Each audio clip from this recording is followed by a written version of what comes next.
নমস্কার বন্ধুরা, আমি আজকে একটা বাড়িতে একটা কেক বানিয়ে দেখাবো তোমাদের।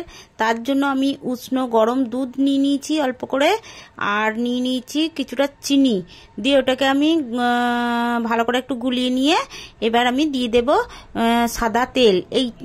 এই হাতাটা এক হাতা মতো দিয়ে দিয়েছি। এবার আমি কিছুটা গুঁড়ো দুধও দিয়ে দেব। ওটা চাইলে তোমরা দিতেও পারো, নাও পারো, অসুবিধা নেই। তো আমার ছিল তাই আমি এটা দিয়ে দিলাম। দিয়ে এবার এটাকেও আমি একটু ভালো করে হাতটা দিয়ে গুলিয়ে নিচ্ছি। তো গুলিয়ে নেওয়া হয়ে গেছে। এবার আমি দিয়ে দেব কিছুটা সুজি। এটা বাটি মাপ করে নেবে। তো সুজি দিয়ে দিয়েছি। সুজিটা দিয়ে এবার আমি আবার ওটাকে হাতা দিয়ে ভালো করে একটু ফেটিয়ে নিয়েছি। তারপরে দিয়ে দিয়েছি আমি কিছুটা ময়দাটা দিয়েও এবার আমি ভালো করে এটাকে ফেটিয়ে নেব হাতা দিয়ে। তো দেখতেই পাচ্ছ আমি হাতা দিয়ে ভালো করে ফেটিয়ে নিচ্ছি।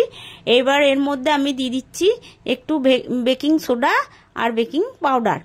তো এই দুটো দিয়ে এবার আমি আবার ভালো করে তোমার এই হাতলটা দিয়ে ভালো করে একটু ফেটিয়ে নেব। তো ভালো করে ফেটিয়ে নেবে। তো দেখতেই পাচ্ছ তোমার এটা আমার রেডি হয়ে গেছে ব্যাটারটা।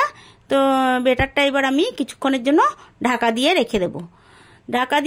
এবার আমি একটা টিফিন কৌটো নিয়ে এই টিফিন কৌটোটার মধ্যে একটু তেল দিয়ে ভালো করে বুলিয়ে দেবো। তেলটা একটু ভালো করে বেশি করে বুলিয়ে দেবে, কেননা তেলটা দিলে দেখবে সহজেই উঠে যাবে। কোনো চামচ লাগাতে হবে না, কিচ্ছু না, আপনি নিজে থেকে উঠে যাবে। তারপর একটা পরিষ্কার কাগজ আমি দিয়ে দিয়েছি। দিয়ে এবার কাগজটার উপরেও একটু ভালো করে তেলটা বেশি করে দেবে, তাহলে আর মানে ছাড়ার কোনো থাকবে না, সহজেই ছেড়ে যাবে। তো দেখতেই পাচ্ছ হয়ে গিয়েছে। এবার আমি ওই যে ব্যাটারটা করা ছিল, এবার ঢাকাটা আমি খুলে এবার ব্যাটারটা আমি এই টিফিন কৌটোর মধ্যে ঢেলে দেব।